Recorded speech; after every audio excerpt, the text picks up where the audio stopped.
But recently there was a story that came out through 30 years, and a woman ended up getting deported. I believe she was sent back to Montenegro, and this was after having raised 3 kids in the Detroit area and having paid taxes and having worked.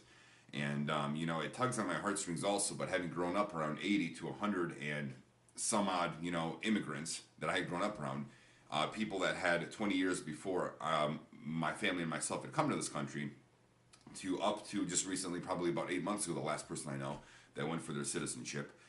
Every single person that's come here, it's been important for them, I think, within the 5 to 7 year mark, to be able to go through and do the necessary paperwork and follow the necessary steps to be able to get citizenship. That's just something that it's been important for everybody to do, everybody I've known. There's maybe been 2 people that had issues with immigration and other things, and quite honestly, it's because they dropped the ball. And I just can't imagine that after 30 years, the story wasn't that her paperwork that she filed 15 years ago was denied or declined or misfiled, or she ran out of money to pay her attorney, or so on and so forth. I'm sure if something like that went out, a GoFundMe account would be created for her, an Indiegogo or whatever else. 30 years is basically like the best thing I can compare it to is probably having a genital wart grow on your knee and not wanting to deal with it, and eventually you just keep itching it, hoping it'll go away, and before you know it, it becomes a part of you. So you essentially are living in America, and you're being lazy, and you're not following what needs to essentially be done.